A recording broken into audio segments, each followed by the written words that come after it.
শেখ আব্দুর রাজ্জাক বিন বদর হাফিজাহুল্লাহ, উনি শেখ সুলাইমান সালিমুল্লাহ রাহাইলি হাফিজাহুল্লাহ, উনি তাবলিগি জামাতের 6 উসুলের বিশ্লেষণ করেছেন 2 দিনের দাওরাতে।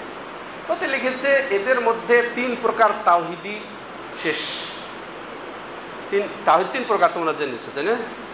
তো যে আল্লাহর কর্মে তাকে একক সাব্যস্ত বিশ্বাস করা, বিশ্বাস করা সাব্যস্ত করা, অতএব তিনি একমাত্র ইবাদতের হকদার সেটা বিশ্বাস এবং সাব্যস্ত করা, তার নাম এবং গুণাবলী সেগুলা জেনে বুঝে মর্ম ওগুলা শব্দ মর্ম নির্বিশেষে বিশ্বাস সাব্যস্ত করা, আর কি অপব্যাখ্যা না করে, অস্বীকার না করে, সাদৃশ্য পোষণ না করে, অকেজ না করে ওইভাবে বিশ্বাস করা। এই 3টা ক্ষেত্র আকীদার। তো এইটা হচ্ছে তাওহীদ, সংক্ষেপে তাওহীদ। তাওহীদ মানে আল্লাহকে তার হকসমূহে একক বিশ্বাস করা। এই এলেমটা প্রত্যেকের অর্জন করতে হবে তোমাকে। তুমি অর্জন করে তুমি পরিবারকে শেখাবে, তুমি অর্জন করে তোমার সমাজকে শেখাবে, এটা দায়িত্ব। এটাই মাশাআল্লাহ শেখুল ইসলাম মোহাম্মদ বিন আব্দুল ওয়াহাব রাহিমাহুল্লাহ চমৎকারভাবে বুঝিয়ে দিয়েছেন। ইলম অর্জন করা, হ্যাঁ ইঙ্গিত দিলেই তোমরা বুঝবে, হ্যাঁ তো বারবার শুনবে, রেকর্ড হচ্ছে, এটা ফরজে আইন। তাহলে ফরজে কিফায়াও আছে, তাই না? যেমন এই জানাজার সালাত ফরজে কিফায়া, ফরজ নামাজের পরে, তেমন এলেমের ফরজে আইন যেটা ব্যাখ্যা দেওয়া হলো এটা ফরজে কিফায়া। কি জানো? যে শায়েখদের মতো একদম বড় শায়েখ হওয়া, অর্থাৎ মুফাসসির হওয়া, ফাকিহ হওয়া, মুফতি হওয়া ফরজে কিফায়া। হ্যাঁ, কিছু থাকলেই হবে। সবাই ডাক্তার, সবাই ইঞ্জিনিয়ার আছে নাকি? জেনারেল শিক্ষা এটা ফরজে কিফায়া, এটা হচ্ছে ফরজে আইন। সে বড় ডাক্তার হোক, বড় ইঞ্জিনিয়ার হোক, না নাই হতে হবে, না হলে ইসলামী সমাজ ক্ষতিগ্রস্ত হবে, ইসলামী পরিবার ক্ষতিগ্রস্ত হবে একজন যদি ডাক্তার না থাকে, তাই না? অতএব ওটা ফরজে কিফায়া। কিছু ডাক্তার, সবাই ডাক্তার হলে চলবে নাকি? হ্যাঁ, সবাই আলেম হলে চলবে? চলবে, কিন্তু প্রয়োজন নেই। হ্যাঁ, একজন বিশেষজ্ঞ আলেম হতে হবে, একটা সমাজে হতেই হবে। ওটা বলছিলাম। তাহলে কিছু হলে চলে, তাহলে ফরজে কিফায়া। কিছু আছে সুন্নাত বা ফজিলতের, যত দিন সম্পর্কে, দিনের বিধিবিধান, হুকুম আহকাম যত বেশি জানবে, দিনের বৈশিষ্ট্য সমূহ, সৌন্দর্য, আদব, ফজিলত, এগুলো যত জানবে তত তার মর্যাদা বৃদ্ধি পাবে, তত ভালো। ঠিক আছে, তাহলে 3টা গেল। চতুর্থ গেল কি? মুবাহ, জায়েজ। শিখলে জায়েজ, সওয়াব নাই, গুনাহও নেই। হ্যাঁ, সংস্কৃত চর্চা, বই সাহিত্য চর্চা, যাতে শিরকের দিকে না নিয়ে যাবে না, তারপরে বিদাতের দিকে নিয়ে যাবে না, অশ্লীলতার দিকে নিয়ে যাবে না, এরকম শিক্ষা দীক্ষা নেওয়া যেতে পারে। বাস, চতুর্থ পর্যন্ত। ফার্স্ট ওই লেভেলই রাখতে হবে, সেকেন্ড, থার্ড, ফোর্থ গেল। কিছু আছে কি একেবারে হারাম, জাদুবিদ্যা হারাম, জাদু শিখা হারাম। এরপরে আরেকটা মাকরু, ওইটা একের বড় হারাম পর্যায়ে, শিরকের পর্যায়ে না যায় না, কিন্তু ওটাও মাকরু বলে না। তাহলে এই এলেমের স্তর, এলেম আমাদেরকে অর্জন করতে হবে, প্রথম মাসআলা। দ্বিতীয় মাসআলা, যা আমি এলম অর্জন করেছি, এর যে এলেম অর্জন করে ইবলিসের মতো তাহলে কি আমরা আল্লাহর নাফরমান থাকবো? নাউযুবিল্লাহ, এটার থেকে আল্লাহ আমাদেরকে আশ্রয় দেন না। আমল করতে হবে, বাস্তবায়ন করতে হবে, তাওহীদ বাস্তবায়ন করতে হবে, সালাত, যাকাত, সিয়াম বাস্তবায়ন করতে হবে, আমল করতে হবে। এর মর্মে আয়াত হাদিস ভরা, তাই না? দ্বিতীয় বিষয় পেলাম আমরা কি? ইলম অর্জন করতে হবে। কি এই যে গাছ, সুন্দর গাছ লাগানো হয়েছে, আমের বাগান, তো আম একটাও ধরে না, তো আমি সুন্দর মুমিন মুসলমান, কিন্তু আমি আমলই করি না। ওইটাকে কাইটা যেমন ওই যে ভাটায় বিক্রি করা হবে ইটে পড়ানোর জন্য, ঠিক নাউযুবিল্লাহ। হ্যাঁ, তো তাহলে আমলবিহীন মানুষ ওই রকম, ঠিক আছে, ফলবিহীন বৃক্ষের মতো। তাহলে ওটা হলে চলবে না, আমাদেরকে অবশ্য আমল করতে হবে। হ্যাঁ, এরপরে আমাদের দাওয়াত দিতে হবে। দাওয়াত দিতে হবে কিসের? যে এলেম আমি অর্জন করেছি, যে হক, দিনে হক আমি পেয়েছি, তা আমল করি, বাস। নিজের মধ্যে সীমাবদ্ধ রাখলে হবে না। তাহলে এটার দাওয়াত দিতে হবে, এটা মানুষকে বলতে হবে। ভালো একটা কথাই বলে রাখি, আহলে হাদিস দাবি যারা করে, প্রকৃত আহলে সুন্নাত সালাফি, তাদের প্রত্যেকের জন্যে দাওয়াত দেওয়া ফরজে আইন। তাদের প্রত্যেকের জন্য বর্তমান সমাজে দাওয়াত দেওয়া ফরজে আইন শুধু শায়েখ হইলি যে দাওয়াত দেবেন উনি দাওয়াত দেবেন না, প্রত্যেক ব্যক্তি যদি তাওহীদ বুঝে থাকে ওই তাওহীদের দাওয়াত প্রত্যেকের জন্য ফরজে আইন। আলেমদের ফতোয়া এখন, কারণ আপনার সমাজ তাওহীদি জনতা কিন্তু তাওহীদবিহীন তাওহীদের জনতা, বুঝে আসছে? অতএব যেখানে তাওহীদ নেই, শিরকের মধ্যে মানুষ হাবুডুবু খাচ্ছে, কুফরির মধ্যে হাবুডুবু খাচ্ছে, বেদাতের মধ্যে ছড়াছড়ি, সেখানে আপনি মুখ বন্ধ করে সালাফি, সেখানে আপনি মুখ বন্ধ করে আহলে হাদিস, না, ওইটা হলে চলবে না। আপনি যা শিখেছেন, অতএব নিজের জন্য ভালোবাসেন এই আকীদা, এই আমল, অতএব এটা আপনি বাড়ি দিয়ে শুরু করবেন। হ্যাঁ, উ আনফুসাকুম ওয়া আহলিকুম নারা, এরপরে আপনি ছড়াইয়ে দেন এই আকীদা। অত চুপ থাকার কোনো সুযোগ নেই। আপনি চা স্টলে যাবেন, বাজারে যাবেন, হাটে যাবেন, সব জায়গায় আপনার যদি দেখেন যে শিরকের মধ্যে, কিন্তু হ্যাঁ, তবে সাধ্য মতো যার এলেম আছে এবং যার সামর্থ্য আছে, রাসূল সাল্লাল্লাহু আলাইহি ওয়াসাল্লাম বলে দিয়েছেন, লম্বা হয়ে যাবে, তো যার সাধ্য আছে আপনি মাশাআল্লাহ জোর দিয়ে বলতে পারেন সাধ্য থাকলে, না হলে মুখ দিয়ে বলতে পারেন, নসিহত করতে পারেন সুন্দর হিকমতের সাথে, না হলে ঘৃণা করে চলে যান, অপছন্দ করেন যেতে, বোঝা যায় যে আপনি এটা পছন্দ করেন নাই, তার কাজকর্ম আপনি চলে যাচ্ছেন। হ্যাঁ, কমপক্ষে এটা তো হতেই হবে, এটাই দাওয়াত। তাহলে দাওয়াত দিতে হবে, তাই না? চতুর্থ, এই দাওয়াত দিতে গেলে কষ্ট হবে, তাই না? যেটা রাসূল সাল্লাল্লাহু আলাইহি ওয়াসাল্লাম স্বয়ং কষ্ট করেছেন, সাহাবায়ে কেরাম কষ্ট করেছেন, কষ্ট পেলে সহ্য করতে হবে, ধৈর্য ধরতে হবে, তাই না? সবর এখতিয়ার করতে হবে। তাহলে চারটা মাসালাই আমাদের একের অপরিহার্য। ইলম, 1 3 4 শব্দে ইলম, আমল, দাওয়াত, সবর, ঠিক আছে? চারটাই আমাদের জন্য জরুরি। উনি বলছেন জরুরি, চারটাই আমাদের জন্য জরুরি। ঠিক এটা তিনি দলিল হিসেবে এনেছেন সূরাতুল আসর।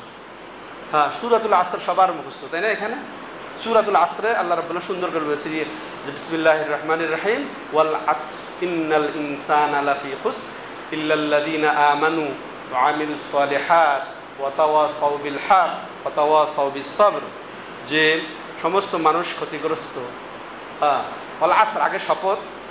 শপথ কিসের? কালের। কাল হচ্ছে পুঁজি, এতে মানুষ ভালো করতে পারে, মন্দও করতে পারে। এই জন্য আল্লাহ এই কালের শপথ করেছেন। আল্লাহর জন্যেই তার সৃষ্টির বিশেষ বিশেষ গুরুত্বপূর্ণ জিনিসের শপথ করা জায়েজ, কোনো সৃষ্টির জন্যে আরেক সৃষ্টির শপথ করা হারাম, শিরিক বা কুফর, এগুলা আমরা বিরত থাকবো। কিন্তু আল্লাহ শপথ করেছেন, তাহলে এটা গুরুত্বপূর্ণ। এরপরে তাহলে আর কি গুরুত্বপূর্ণ বিষয় বলতে চাচ্ছেন আল্লাহ রাব্বুল আলামিন? এই চারটা জিনিস বলতে চাচ্ছেন। সমস্ত মানুষই ক্ষতি মধ্যে নিমজ্জিত হয়ে যাবে। তবে হ্যাঁ, চারটি কর্মসূচি যারা বাস্তবায়ন করবে, ঈমান আনবে, আমল করবে, দাওয়াত দিবে, সবর করবে, ঠিক আছে? আর ঈমানকে ওই লেখক শাইখুল ইসলাম মুহাম্মদ বিন আব্দুল ওয়াহাব রাহিমাহুল্লাহ ইলম দ্বারা তিনি ব্যাখ্যা করেছেন, ইলম অভিহিত করেছেন। ইলম মানে ঈমান একদিক থেকে। আর এই ইলম কিসের? যদি 3টি শব্দ চলে আসি, তাহলে ইলম হচ্ছে কাল আল্লাহ কাল রাসূল, আল্লাহ যা বলেছিলেন। আর এক ভাষায় ইলম মানে আমরা আল্লাহ মারিফাতুল্লাহ, আল্লাহর মারিফত, আল্লাহর ইলম হাসিল করব, ঠিক আছে? দ্বিতীয়ত কি? ইসলামের মারিফত হাসিল করব। তৃতীয়ত মুহাম্মদ সাল্লাল্লাহু আলাইহি সাল্লামের ইলম অর্জন করব। এটা 3টি মূল নীতি। তিনি বলছেন যে এটা 3টি মূল নীতি, এটাই বইয়ের নাম রেখেছেন 3টি মূল নীতি। তাহলে আমাদের প্রত্যেক মানুষের জন্য কয়টা মূল নীতি? দিনের কয়টা মূল নীতি? 3টি মূল নীতি। যে বান্দা তার রব সম্পর্কে জানবে, বান্দা তার দিন সম্পর্কে জানবে, বান্দা তার নবী সম্পর্কে জানবে। রব সম্পর্কে জানা খুব ব্যাপক, এটা সবচেয়ে গুরুত্বপূর্ণ, এটাই তার। রব সম্পর্কে জানা 4টা বিষয়। কয়টা বিষয়? 4টা বিষয়। একটা হচ্ছে আল্লাহর ওজুদ, অস্তিত্ব সম্পর্কে সঠিক জ্ঞান অর্জন করা, সঠিক ইলম অর্জন করা, সঠিক মারিফত, যেটা মারিফতিরা বলে পীর সাহেবরা, এই মারিফত না। হ্যাঁ, আল্লাহর মারিফত বলতে এই যে 4টা জিনিস বুঝাবে। তার মধ্যে প্রথম হচ্ছে আল্লাহর অস্তিত্বের উপরে সঠিক আকীদা, তারপরে আল্লাহর কর্মে আল্লাহকে এক বিশ্বাস সাব্যস্ত করা, 3টি তাওহীদ এবার মিলিয়ে নেন। হ্যাঁ, এরপরে যেহেতু আল্লাহ একমাত্র স্রষ্টা, আল্লাহ একমাত্র মালিক, অতএব ইবাদতের হকদার একমাত্র তিনি, সেটা হচ্ছে তাওহীদে ইবাদত। এটাও জানতে হবে, বুঝতে হবে, বাস্তবায়ন করতে হবে। আর আল্লাহর অসংখ্য নাম সিফত রয়েছে কোরআনে হাদিসে যেগুলো এসেছে, সেগুলাকে শব্দ মর্মে বিশ্বাস করতে হবে, সাব্যস্ত করতে হবে। শুধু বিশ্বাস না, সাব্যস্ত কি? আচ্ছা, প্রথম থেকে আবার আসি। আল্লাহর অস্তিত্বে বিশ্বাস, যে যেমন আস্তিক, দুনিয়ার বেশিরভাগ সিংহভাগ মানুষ হচ্ছে আস্তিক, ধার্মিক, হ্যাঁ, যেটা নাস্তিকদের বিপরীত, অস্তিত্বকে মেনে নেওয়া, ঠিক আছে, স্রষ্টাকে মেনে নেওয়া, এটা একটা। আবার এটা আবার মুসলমানদের মধ্যে কত ভাগ, হ্যাঁ, আল্লাহকে বিশ্বাস করলেও এরা শিরিক করে, তাই না?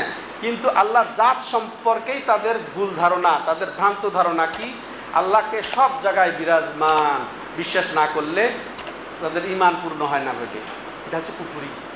যে বলবে যে আল্লাহ স্বয়ং নিজে সব জায়গায় উপস্থিত, এটা কুফরি, এতে কোনো সন্দেহ নাই, সন্দেহ করা যাবে না এই কুফরিতে। এটা কুফরি আকীদা, এটা নাস্তিক্যবাদের দিকে নিয়ে যায়। কুফরি, যে আল্লাহকে সব জায়গায় বিরাজমান ছড়িয়ে দেওয়া, এটা কুফরি আর কি, এটা কুফরি। এটা তো এটা আল্লাহর ফতোয়া, এটা রাসূলের ফতোয়া, আর এটা আল্লাহ বলেছেন তিনি সব সৃষ্টির ওপরে, নবীগণ বিশ্বাসও ছিল আল্লাহ রাব্বুল আলামিন সমস্ত সৃষ্টির ওপরে, এমনকি জিনদেরও বিশ্বাস, এমনকি মানুষেরও বিশ্বাস আল্লাহ উপরে, ঠিক আছে? তো এই যে বলছিলাম আল্লাহ জাত সত্তা সম্পর্কে সঠিক বিশ্বাস, মুসলমানদের জন্য এইটা কি, যে সঠিক বিশ্বাস লাগবে। যে সঠিক বিশ্বাস কি?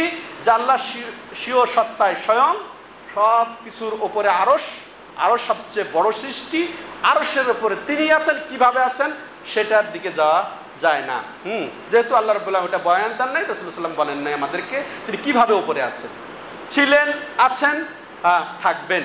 পৃথিবী ছিল না, আকাশমণ্ডলী ছিল না, আরশ কুরসি ছিল না, সৃষ্টি করেছেন, তিনি এখন উপরে উঠেছেন। এর অর্থ আরশের ওপরে তিনি নন, সমাসীনও নয়, উপবিষ্ট, এগুলো শব্দ চয়ন করা হয়, আমাদের আহলে হাদিস ভাইরাও অনেকে চয়ন করে, সমাসীন, উপবিষ্ট, এগুলোর থেকে বাঁচতে হবে।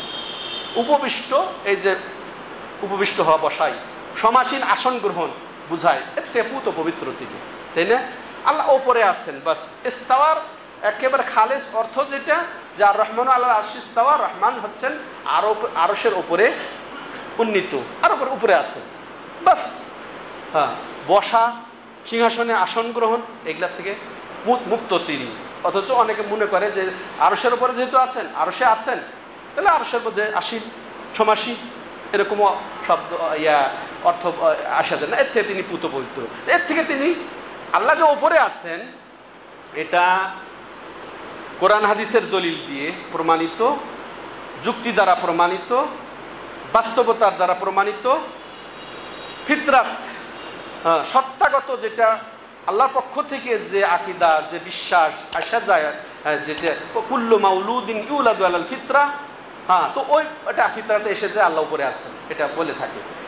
দলিল কোরআন হাদিস, পুরা কোরআনটার দলিল আল্লাহ উপরে আছেন, পুরা কোরআন নাজেল হয়েছে, যত কোরআন ব্যাপারে আল্লাহ রাব্বুল আলামিন বয়ান দিয়েছেন, নাজ্জালা, আনজালা, তানজিল, উনজিলা, এগুলা এর অর্থ ওপর থেকে নিচে আসা, ওপরে আল্লাহ আছেন বিধায় কোরআন ওপর থেকে নিচে অবতীর্ণ হয়েছে। আরশ, আরশের ওপরে নবী সাল্লাল্লাহু আলাইহি সাল্লামকে আল্লাহ রাব্বুল আলামিন মেরাজের মাধ্যমে নিয়ে গেছেন, তাই না? মেরাজ মক্কাতেও হয় নাই, মদিনাতেও হয় নাই, তো ইসরা হয়েছে, তাই না? মক্কা থেকে বাইতুল মুকাদ্দাস, ইসরা স্থল ভ্রমণ, কিন্তু এরপরে মেরাজ, উরেজা বিহি, তাকে উঠানো হয়েছে। তো উঠানো হয়েছে, তো ওটা কোথায় উঠানো হয়েছে? উপরে, আরশের উপরে নিয়ে গেছেন, তার সান্নিধ্যে তিনি গেছেন। তো তাহলে উপরে যদি না থাকেন, সব জায়গায় যদি থাকেন, তাহলে মেরাজের ঘটনা প্রয়োজন ছিল? প্রয়োজন ছিল না। তাহলে দলিল দ্বারা সাব্যস্ত, যুক্তি দ্বারা সাব্যস্ত উপরে হওয়া সম্মানের প্রতীক, যাদেরকে আমরা সম্মান দিতে চাই উপরে বসায়, স্টেজ বানাই, ঠিক আছে? ফেরাউনেরও বিশ্বাস ছিল আল্লাহ উপরে, ইয়া হামান ইবনু লি সারহা, বানাও অট্টালিকা, মুসার রবকে আমি দেখবো। তো মুসা দাবি করতেন যে আল্লাহ উপরে, যে জন্য তুমি চ্যালেঞ্জ দিয়েছিলেন, হামানকে বলেছে বানাও টাওয়ার, দেখে দেখে আসি মুসার রব কোথায় আছে। তো মুসা আলাইহিস সালামের আকীদা ছিল এটা। ঈসা আলাইহিস সালামকে আল্লাহ রাব্বুল আলামিন উঠিয়ে নিয়েছেন, হ্যাঁ, বাল রাফাহুল্লাহু ইলাইহি, এবং তার দিকে আল্লাহ তাকে উঠিয়ে নিয়েছেন। হ্যাঁ, তাহলে তার দিকে উঠিয়ে নিয়েছেন, তা আপনার সমস্যা কোথায় যে আপনি বলেন সব জায়গায় আপনার পায়ের নিচেও সব জায়গার এক জায়গা।